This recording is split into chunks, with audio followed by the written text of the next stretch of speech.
오늘 우리가 선택한 하나님의 말씀, 창세기 4장 26절 한 절 말씀이에요. 창세기 4장 26절 제가 읽어드리도록 하겠습니다. 셋도 아들을 낳고 그의 이름을 에노스라 하였으며 그때의 사람들이 여호와의 이름을 불렀더라. 저는 이 말씀을 가지고 그때의 사람들이라는 제목으로 말씀을 증거하려고 합니다. 잠시 기도하도록 하겠습니다. 주 하나님, 아바 아버지시여, 주 하나님께서 거룩한 날을 지정하시고 거룩하게 자녀를 삼으신 자들로 예배를 받아주시니 감사드리옵나이다. 주의 성령께서는 이 예배의 자리에서 말씀을 나누게 되었사오니 말하는 자의 입술을 주관하여 주시옵고 듣는 자들의 마음과 영혼을 주관하여 주심으로 하나님의 영광의 일들을 증거하도록 하여 주시옵고 이 증거의 말씀을 품고 세상으로 나아가서 이 어두운 세상에 빛이 되고 타락한 세상에 소금이 되는 하나님의 자녀의 삶을 살아갈 수 있도록 역사해 주시옵소서. 주께서 함께하여 주심을 감사드리며 우리를 구원하신 예수 그리스도의 이름으로 기도드리옵나이다. 아멘.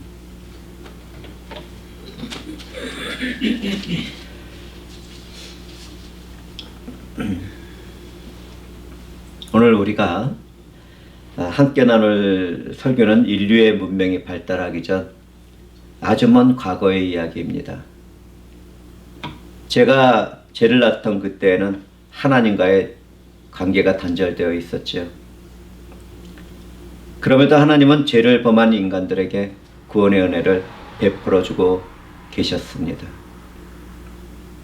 하나님은 아담의 아들 셋의 혈통을 통해서 구속의 역사를 이어가고 있었습니다. 우리 한번 생각해 볼까요? 만약 우리가 미래의 오늘날을 돌아보며 그때라고 말한다면 우리 때에는 어떤 일이 있었다고 말할 수 있겠습니까? 저는 하나님이 성령을 부어주시고 구원의 은혜를 베풀어 주실 때라고 말하고 싶습니다. 그런데 그때의 사람들은 어떻게 반응했다고 할 수 있을까요? 우리 한번 깊이 생각해 봅시다. 제가 생각해 보니 하나님을 믿지 않는 사람들이 늘어가고 있습니다. 하나님은 구원의 은혜를 베푸시는 때, 이때 말이죠. 예수 외에 구원이 있다고 주장하는 사람들도 있네요.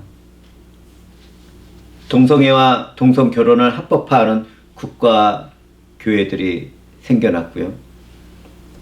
피부색과 혈통이 다르다는 이유로 차별하고 폭력하는 일들이 일어나고 있습니다.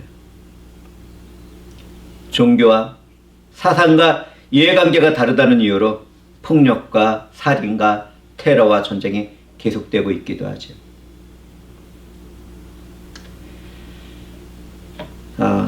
미소를 지울 수 없겠네요. 교회 안에는 인본주의가 뿌리를 내렸습니다. 세속적인 삶의 가치와 물질이 풍요함에 마음을 두는 물질주의가 교회를 점령해 나가고 있죠. 사이비와 이단들이 순결하고 거룩한 교회의 이름을 더럽히고 있습니다. 하나님을 아는 지식과 지혜가 없는 사람들이 악령의 일을 성령의 일이라고 착각하기 때문에 생기는 일들이죠. 하나님의 말씀이 얼마나 귀한지요. 저는 오늘날 우리들의 세대를 진리도 없고 사랑도 식어버린 세대라고 말하고 싶습니다. 인간적인 입장에서 말이죠. 성령을 따르는 하나님의 사람들을 미워하고 싫어하는 기독교 종교인들이 교회를 채워나갈 것입니다. 제가 뭘 말하고 계시는지 아시나요? 그럼에도 하나님은 어제처럼 오늘도 그분이 선택한 성도들을 통해서 그분만이 아시는 교회를 굳게 세워나가시지요. 하나님이 성령을 부어주시고 구원의 때를 베풀어 주시는 때이니까요. 성경 내용으로 들어가 보겠습니다. 하나님은 가인에게 죽임을 당한 아벨 대신에 셋이라는 새로운 생명을 아담과 하와에게 주셨습니다. 셋이라는 이름의 뜻에는 아벨 대신에 주어진 자라는 뜻과 가인과 같이 방황과 피해하는 삶을 살아가지 않는 안정된 자라는 뜻을 가지고 있습니다. 하나님은 첫 복음의 은혜의 약속을 따라 여자의 후손인 예수 그리스도를 위하여 셋을 선택하셨습니다. 하나님은 셋의 혈통을 통하여 구원자 예수 그리스도를 이 땅에 보내고 그분과 연합된 교회를 세우려는 목적을 가지고 계셨습니다. 우리는 셋의 탄생을 하나님의 구속의 역사가 실행되는 첫 시작으로 보아야 하겠지요. 죄와 죽음과 사탄을 이길 하나님의 아들 예수 그리스도는 셋의 혈통을 통하여 인류의 역사 가운데 들어오게 되었기 때문입니다.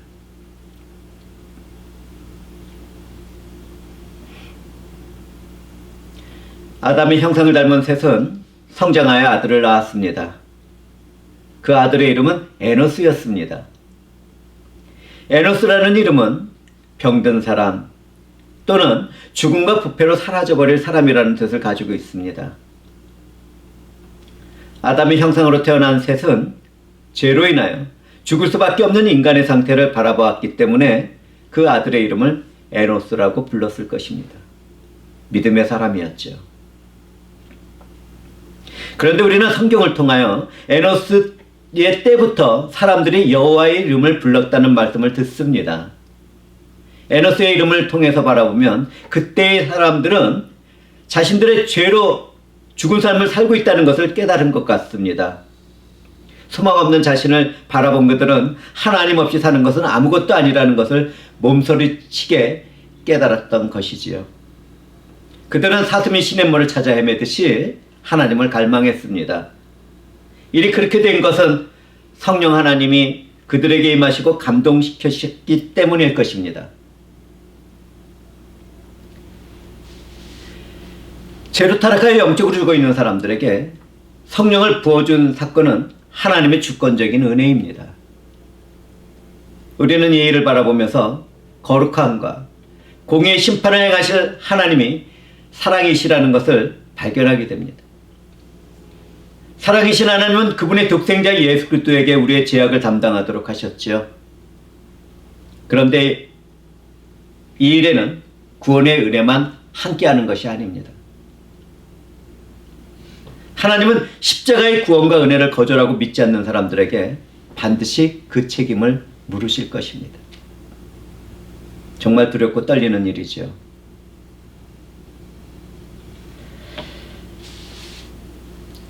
복음의 초청 가운데 자주 있는 일입니다. 어떤 사람은 무슨 죄를 지었는지 모르지만 나 같은 사람도 구원을 받을 수 있나요? 라고 질문을 하고는 합니다.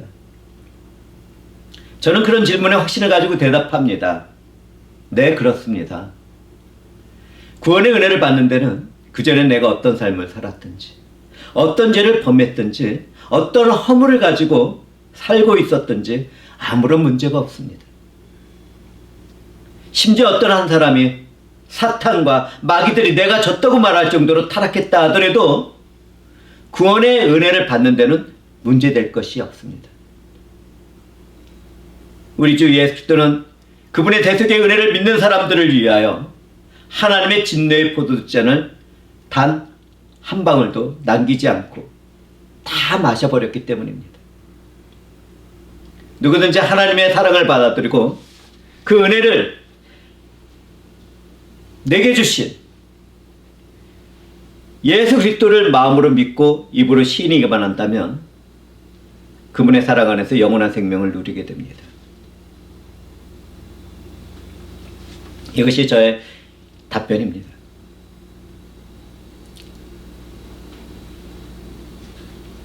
저는 이제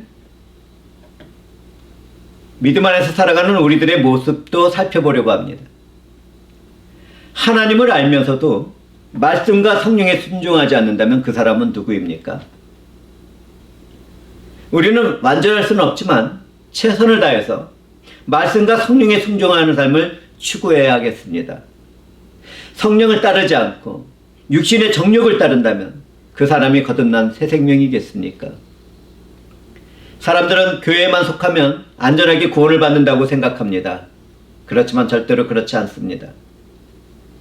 인간이 중심이 되어 살아가는 교회에는 하나님이 심어주신 첫사랑이 식어 있습니다. 인간적인 사랑을 추구하다가 진리를 잃어버린 슬픈 교회들도 있죠. 부유하고 성공한 자신들을 은근히 자랑하는 교인들도 교회 안에는 있습니다. 작은 고난에도 믿음을 떠나고 배교하는 사람들도 있습니다. 우상을 함께 섬기며 행음하는 교인들도 있습니다. 거짓된 교사와 사이비와 이단에 빠져드는 교인들도 있습니다. 회개하지 못하는 굳은 마음과 영혼을 소유하게 된 오래된 교인들도 있지요. 사탄의 회당인 유대교에 이끌리는 교회와 교인들도 있습니다. 한 발은 예수도에게, 한 발은 세상에게 내디딘 미지근한 교회와 교인들이 있습니다. 우리 한번 생각해 봅시다. 이런 교회와 교인들을 회개하지 않는다면 그 종말은 어떻게 되겠습니까?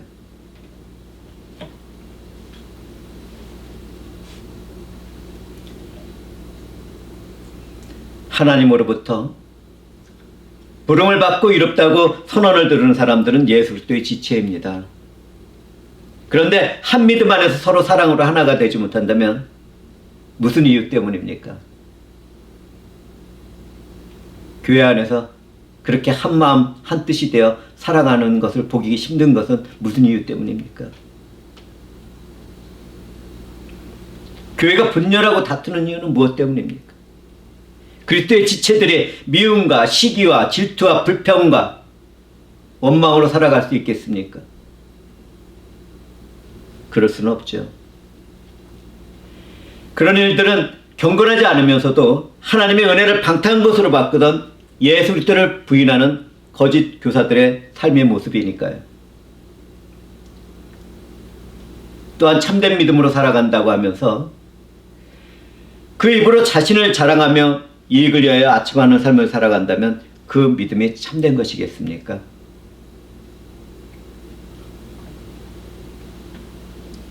믿음의 사람들에게는 스스로를 살펴봐야 할 또 한 가지의 모습이 있습니다. 우리는 풍요로운 나의 삶을 위하여 세워진 빌딩의 그림자 밑을 바라볼 수 있어야 합니다. 풍요로운 빌딩의 큰 그림자 아래는 우리들이 키우는 애완동물보다 못하게 숨을 죽이며 살아가는 사람들이 있습니다. 정말 비참합니다. 정말 비참해요. 우리가 그 사람들에 대하여 그 어떤 마음과 슬픔과 책임도 느끼지 못하고 있다면 우리는 살아있지만 죽어있는 것입니다. 어떻게 하나님의 자녀들이, 생명의 빛을 받은 자녀들이 그 어둠에 사는 사람들을 외면할 수 있겠습니까?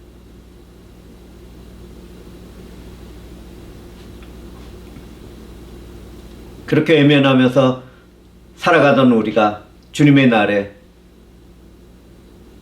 이롭다는 선언을 들을 수 있겠습니까? 얼마나 부끄럽겠습니까? 주님의 영이 함께하는 사람들은 영혼과 육체가 가난하고 소외된 이 세상을 애통한 눈으로 바라보며 성과 사랑을 나누는 삶을 살아갑니다. 성령의 열매를 맺으면서 말이죠.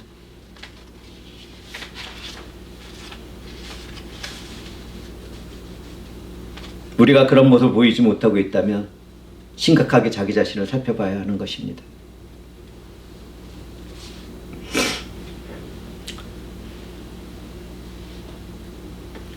하나님은 셋의 아들 에노스 시대 때부터 예수 그리스도 안에서 영광스러운 그분의 이름을 부르며 기도하고 예배하도록 하셨습니다.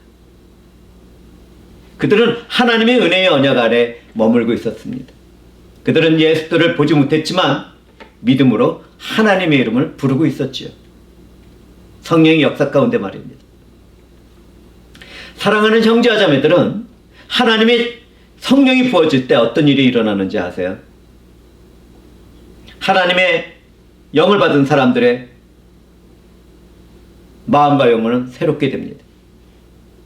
그 새롭게 된 마음과 영혼에는 거룩한 감동이 타오르게 됩니다. 하나님을 찾고 갈망하며 말씀과 기도와 찬송의 삶을 살아가게 되죠. 우리는 이것을 하나님으로부터 시작하는 영적인 부흥이라고 부르고 있습니다. 그런데 어떤 사람들은 영적인 부흥을 사람의 힘으로 일으켜 보려고 합니다. 큰 문제입니다. 조직적인 선교나 복음 집회를 통해서 하나님의 부흥을 흉내내는 것이죠. 우리는 사람들이 꾸며가는 종교행위가 하나님으로부터 시작하는 영적인 부흥과는 아주 다르다는 사실을 알아야겠습니다. 종교의 역사를 깊이 살펴보면 이런 사람들로 인해서 하나님이 일으키시는 영적인 부흥이 사라졌다는 것을 발견하게 됩니다. 하나님은 사악한 인간의 부흥운동을 바라보시면서 그분의 은혜의 손길을 거두어 드리는 것이죠.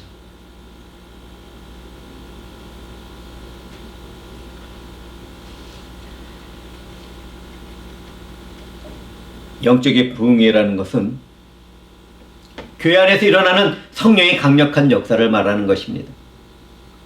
성령이 믿는 우리와 각 개인에게 권능으로 역사할 때 영적인 부흥은 그 자리에서 일어나게 됩니다. 영적인 부흥이 일어나면 부패한 사람들과 영적으로 죽어있던 사람들의 새 생명으로 태어나는 일들이 벌어지죠. 성령이 충만한 사람들은 죄의 용서를 받는 가운데서도 강력한 충동 가운데 성령의 일을 하는 경우도 있습니다. 이전부터 예수를 알고 믿고 있던 사람들에게는 성령 충만으로 인하여 새로운 힘과 능력으로 삶이 바뀌게 됩니다. 거듭났는데 그전과는 또 다른 더 경건하고 거룩하고 위대한 일을 이루는 그런 삶을 살아가게 되는 것이죠. 조금 더 완전한 삶을 살아간다고 말을 할까요? 믿는 사람들의 회개 가운데 새로운 믿음으로 거룩한 삶을 추구해 나가는 일들이 성령의 임하심으로 일어나게 됩니다. 예수들을 증거하며 하나님의 영광을 위해서 살아가죠. 성령의 은사로 인하여 수많은 사역들과 일들이 생명의 빛이 되어 세상으로 퍼져나갑니다. 예수 그리스도와 그분의 복음이 생명을 살리면서 나가는 일들이 벌어지는 것이죠. 하나님과의 영적인 교제로 인하여 실학의 기쁨과 평강이 넘치는 삶을 살아가는 성도들이 생기는데 그것도 영적인 부흥 안에서 일어나는 일들입니다. 이처럼 영적인 활동이 역동적으로 이루어지는 것이 바로 성령이 부어지는 하나님의 영적인 부흥인 것입니다. 이러한 일들이 이 교회와 무리들에게도 일어나기를 주님의 이름으로 축복합니다.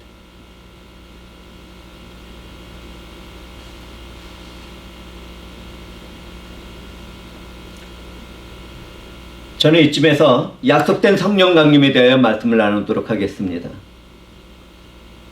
우리가 살펴본 것처럼 구약 시대에도 성령은 부어졌습니다. 그렇지만 그 성령은 영원히 머무르지 않았습니다. 한 시대나 필요한 일들을 위하여 그분의 힘과 능력을 행하신 후에는 떠나가고는 했습니다. 그런데 하나님은 요엘 선지자의 입을 통하여 성령이 부어질 그 한날에 대하여 예언하도록 하셨습니다. 성령에 감동된 요엘 선지자는 예언합니다.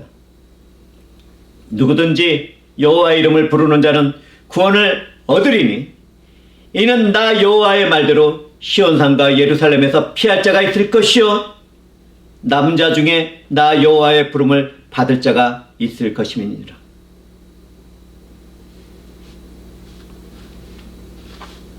요엘 선지자의 예언은 주님이 오시기 전 약 430년 전에 주어진 것입니다. 이 예언은 성경의 말씀대로 십자가의 죽음과 부활을 이루신 예수 그리스도가 40일간 제자들에게 천국 복음을 가르치고 하늘로 승천한 10일이 지난 오순절 날에 이루어졌습니다.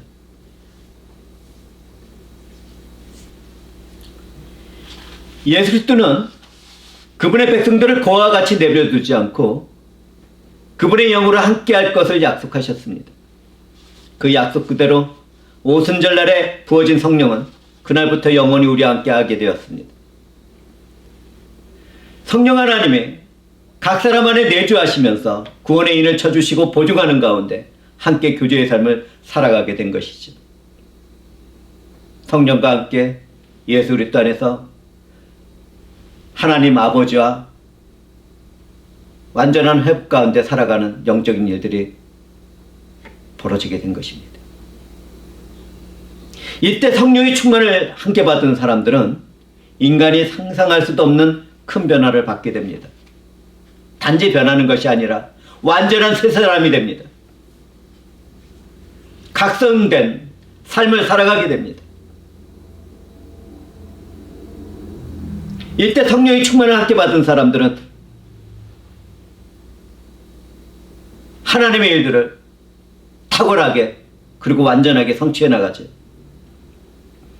때로는 예수의 복음과 영광을 위해서 기적과 표적의 일들이 함께하기도 합니다. 주님이 다시 오시는 그날까지 이런 일들은 하나님의 때를 따라 반복적으로 일어날 수 있습니다.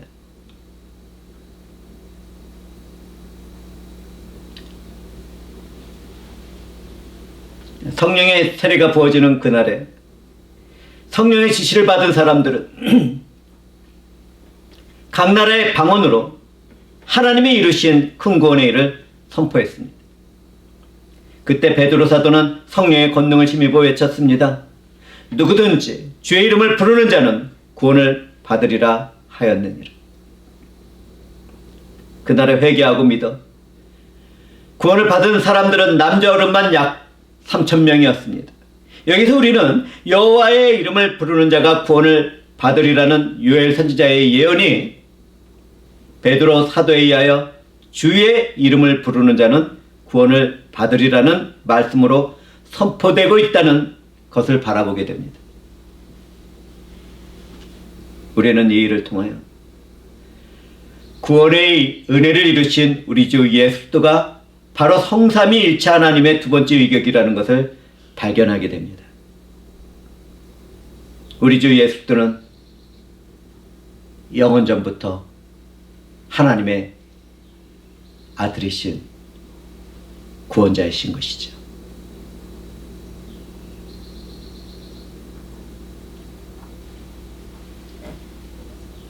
저는 지금부터 하나님의 아들 우리 주 예수 그리스도를 성령 안에서 증거하려고 합니다. 우리 주 예수 그리스도는 세상을 창조하시기 전에 말씀으로 하나님과 함께 하셨습니다. 예수 그리스도는 우리를 구원하시려고 참빛으로 이 땅에 성령으로 잉태되어 태어나셨죠. 동정녀에게서 성령으로 잉태된 일은 하나님의 아들이 인간이 되시려는 유일한 방법이었습니다. 여기서 우리는 성모 마리아로 불리는 은혜받은 한 여자가 절대로 하나님의 아들의 어머니가 될 수 없다는 사실을 잊지 말아야겠습니다. 속이는 자들이 이 세상에는 얼마나 많은지요. 마리아는 우리를 구원하기 위해 인간의 몸을 입으시는 예수 그리스도의 어머니였을 뿐입니다. 한마디로 동정녀 마리아는 하나님의 인간이 되기 위한 선택받은 도구였죠. 은혜받은 거룩한 한 성도였습니다. 그 이상도 그 이하도 아닙니다.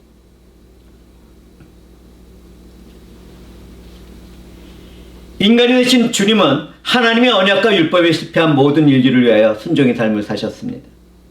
심지어 주님은 죄와 허물로 죽어 있는 모든 시대, 모든 사람들을 위하여 채찍을 맞고 가시면류관을 쓰시기도 하셨지. 주님은 하나님의 진노의 심판을 받아야 할 죄인으로 살아가는 사람들을 대신하여 십자가 위에서 물과 피를 다 쏟고 죽으셨습니다. 우리는 이것을 예수 때의 대속의 죽음이라고 부릅니다.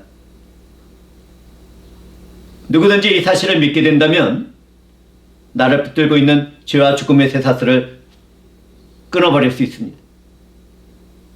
하나님이 끊어주시기 때문에 그것이 가능합니다.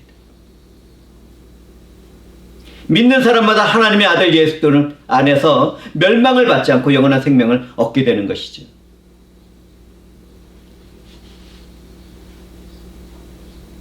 저는 잠시 성령의 감동 가운데 말씀을 듣는 사람들을 복음으로 초청을 했습니다. 단지 초청했을 뿐이에요.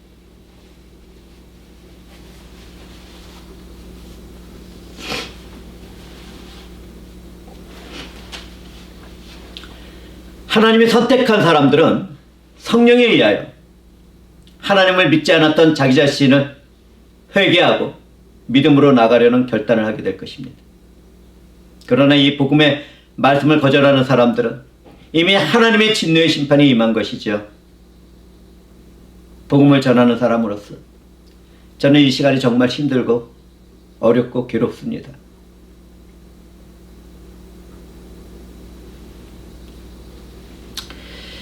예수 그리스도를 믿고 구원을 받는 사람들에게는 정말 좋은 소식 가운데 영원한 생명이 주어지지만 그것을 거절하고 멸시하는 사람들에게는 하나님의 심판에 임하기 때문입니다.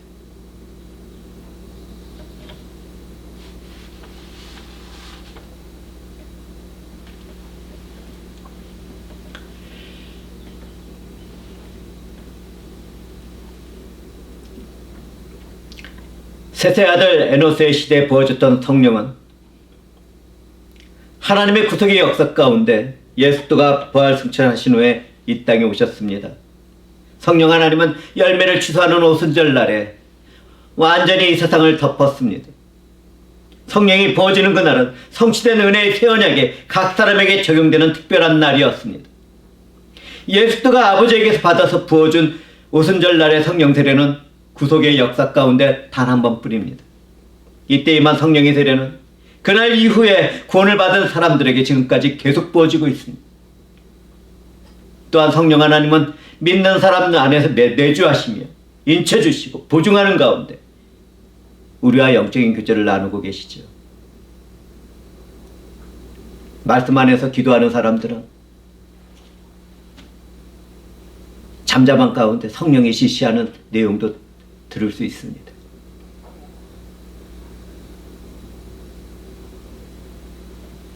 얼마나 감사하고 은혜로운 일인지.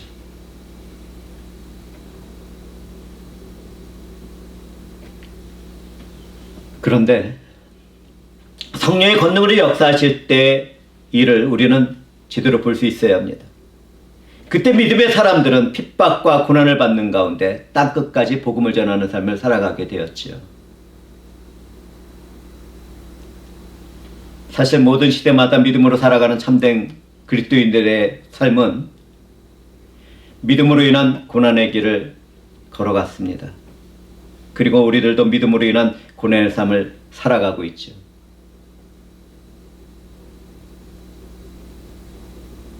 그런 삶을 경험하지 못하고 있다면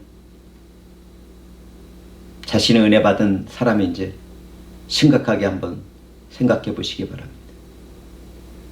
어쩌면 가짜일 수 있어요. 어쩌면 가짜일 수 있습니다.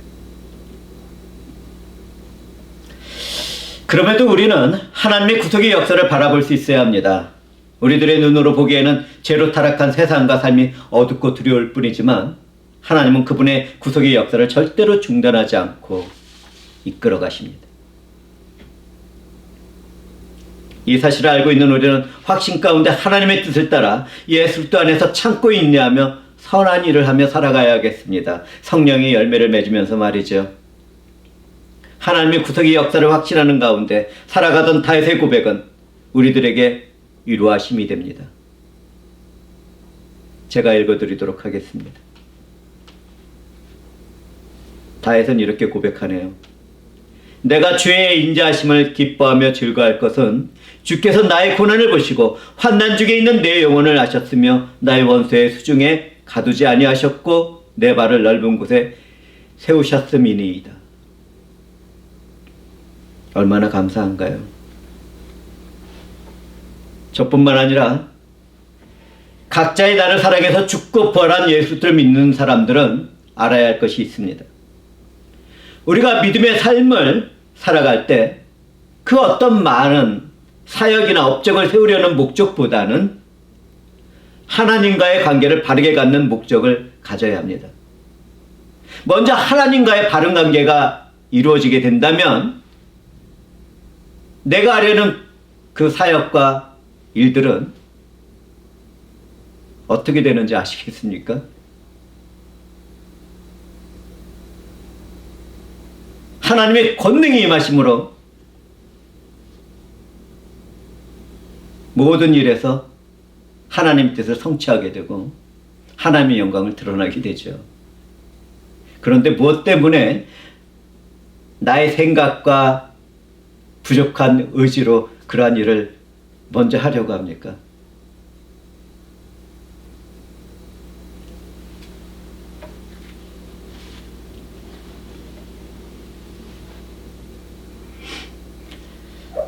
하나님을 알고 그분의 이름을 부른 에노스 시대의 사람들은 세속적인 문화 문명을 크게 쌓아가지는 못했지만 하나님의 구속사를 이어갈 신앙인이었다는 것을 우리는 잊지 말아야겠습니다.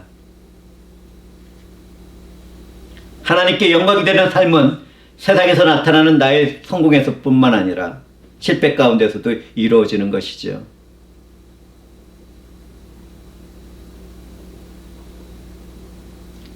거지 나사로가 아브라함의 품에 안겨 있었다는 사실을 성도들은 잊지 말아야 합니다.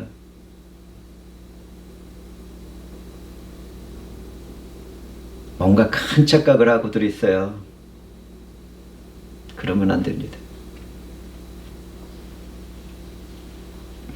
믿음으로 살아가는 우리의 모든 삶은 하나님의 영광이 이루어지는 현장입니다. 그러므로 우리 모두는 나의 삶의 환경과 처지를 바라보지 맙시다. 그 대신에 구원의 은혜를 베풀고 있는 하나님께로 향하도록 합시다. 그렇게 한다면 거대한 골리앗을 믿음으로 물리친 다윗처럼 내 삶의 전 인생에서 승리의 삶을 살아가게 될 것입니다. 반드시 승리의 삶을 살아갑니다.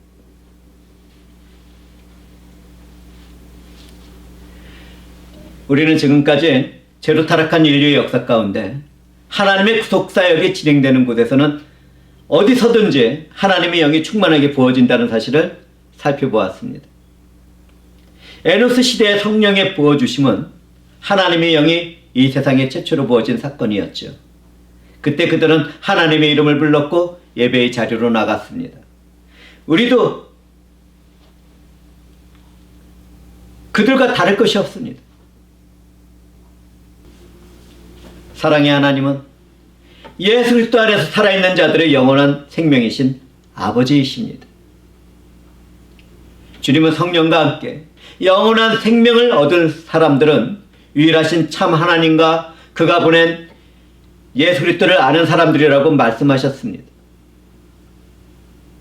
그렇다면 우리들도 성령과 함께 유일하신 참 하나님과 그가 보낸 예수 그리스도를 아는 지식 가운데 자라나가야겠죠.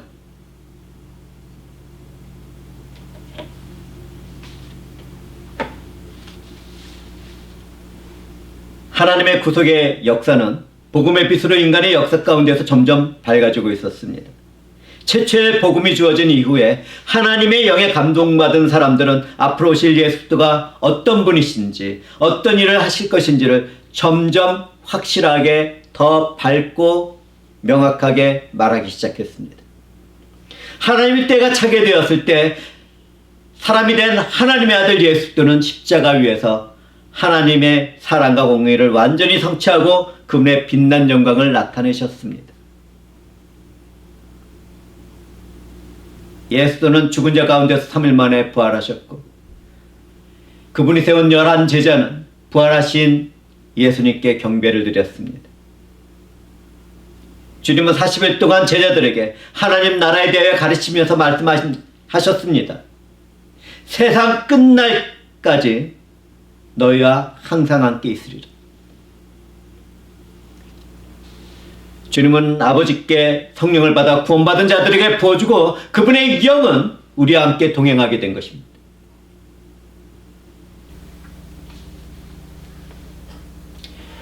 죄의 타락으로 죽음과 사탄의 종으로 살아가는 오늘날 세상은 문화와 문명을 세워나가는 가운데서도 더럽고 악한 것들을 쏟아내고 있습니다. 세상의 지혜로 하나님을 거절하고 대적하는 교만을 정당하다고 말하는 일도 흔한 것이 되었습니다. 우리는 종교의 역사 가운데 개혁된 교회들이 위대한 청교도 운동으로 나갔다는 사실을 잘 알고 있습니다. 그들은 기존 교회에 속해 있었지만 그것으로 만족하지 않았습니다. 때때로 문제가 있어 보였지만 그들은 더욱 순결한 예배를 드리려고 최선의 삶을 살아갔습니다. 그들의 삶에는 경건한 모습이 나타나고 거룩한 모습이 나타나고 서로 사랑하는 모습이 나타나고 책임과 의무를 다하는 모습이 더해지고 있었습니다. 그들은 하나님의 영광과 이름을 위하여 그렇게 살아갔죠. 그들에게 붙여진 청교도라는 호칭은 하나님의 말씀에 순종하는 삶을 살려고 하던 그들을 멸시한 사람들에 의해서 붙여진 것입니다. 그럼에도 그들은 주님을 갈망하고 그분을 섬기는 일에만 최선의 삶을 살았습니다. 그들 중 일부는 성경에 계시된 인격적인 하나님을 예배하기 위하여 영국을 떠났습니다. 그들은 먼저 네덜란드로 몸을 피했습니다. 종교의 자유를 위해서 말이죠. 그들은 필그림, 파라다이스에 속한 사람들로서 교파를 가리지 않고 성경적인 방법으로 예배를 드릴 수 있는 자유의 땅을 찾아서 미국에 도착했습니다. 그러나 지금의 미국을 보시기 바랍니다. 개혁된 청교도의 신앙으로 충돌한 미국 장로교회의 일부는 빠르게 타락하고 말았습니다. 다른 교파들은 더 말할 것도 없죠. 그들은 하나님의 신부였지만 자유주의라는 인본주의에 자신의 몸을 팔고 말았습니다. 예수 그리스도만으로 구원을 이루시려는 하나님을 거절하고 주님의 신성까지도 교만한 자신의 생각으로 거절했습니다. 그 후에 그들이 한 일은 무엇입니까? 그들은 내가 결단하는 삶을 살아야 한다고 외쳤습니다. 우리의 자유의지로 하나님을 믿을 수도 있고 믿지 않을 수도 있다는 주장을 하고 말았습니다. 그리고 오늘날 그들은 하나님의 법과 질서를 파괴하는 동성애와 결혼을 인정하며 말씀을 전하고 가르치는 목사의 자리에 동성애자를 세우려는 시도를 하기도 했습니다. 청교도의 신앙으로 시작된 미국은 빠른 타락과 부패로 얼룩지고 말았습니다. 세상의 권력을 잡은 사람들은 아이들을 가르치는 학교에서 하나님의 말씀을 떠나게 만들었습니다. 심지어 그들은 하나님을 향한 기도를 멈추게 하였죠. 인종차별과 기독교를 혐오하는 사람들은 믿음의 사람들을 핍박했습니다. 시민을 보호해야 할 경찰들도 권력으로 무장하고 피부색이 다르다는 이유로 폭력을 가하며 살인을 저지르기도 했죠. 어떻게 이처럼 빨리 타락하고 부패해 나가고 있는지. 이와 같은 때 믿음으로 살아가는 우리는 하나님의 능력을 따라 복음과 함께 고난을 받으라는 사도 바울의 권면을 새롭게 된 마음과 영혼에 새겨야 할 것입니다. 하나님과 그분의 말씀인 성경에 순종하며 바른 믿음을 지켜나갈 때 우리는 고난을 받게 될 것이기 때문입니다. 그러나 우리가 잊지 말아야 할 것은 사탄과 그 세력들이 세상에 악을 뿌리는 가운데서도 우리의 하나님은 그분의 이름을 부르게 하는 성령을 부어주고 있다는 사실입니다. 하나님은 죄악 가운데 살아가는 사람들 가운데 얼마를 선택하여 예수 그리스도 안에서 구속의 은혜를 베풀어 주시는 일을 멈추지 않고 있습니다. 주님이 재림하시는 그날까지 하나님의 구속의 역사는 그렇게 계속될 것입니다.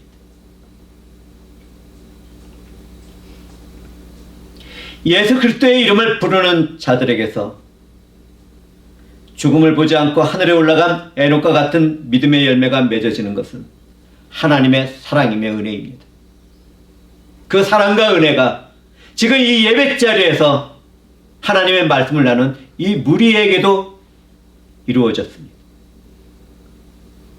오늘도 내일도 성령이 부어진 현장에서는 주님의 영광과 이름이 증거되며 그 이름이 불려질 것입니다. 성령으로 거듭난 가운데 회개와 믿음으로 주님의 이름을 부르는 사람들마다 구원을 받게 될 것입니다. 사람의 죄악이 세상에 가득하고 마음으로 생각하는 모든 계획이 악한 이때 하나님은 오래 참으시며 홀리온 교회와 같은 그분의 지옥교회들을 세워나가고 계십니다. 성령은 우리의 입술로 예수를 증거하며 하나님을 영화롭게 하는 일을 성취하고 계시죠. 성령과 함께하는 거룩한 날, 오늘도 구원의 은혜를 베푸시는 우리 주 예수 그리스도의 아버지의 하나님의 이름과 영광을 새롭게 된 저의 마음과 영혼은 찬송합니다. 사랑하는 형제와 자매들도 그렇지요. 얼마나 감사한지요.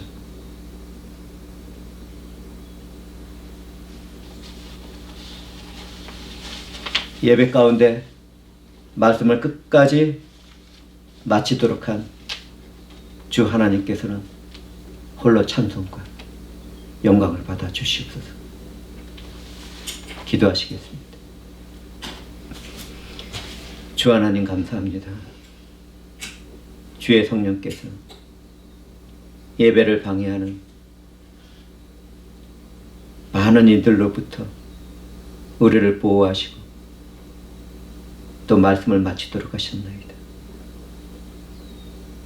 이제 저희들이 새롭게 된 마음과 영혼으로 하나님의 영광과 이름을 위하여 살아가고자 하오니 주의 성령께서는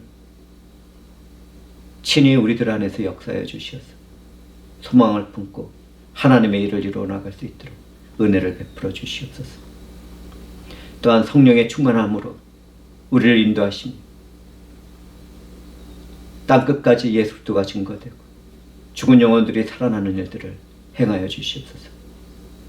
저희들이 주 하나님의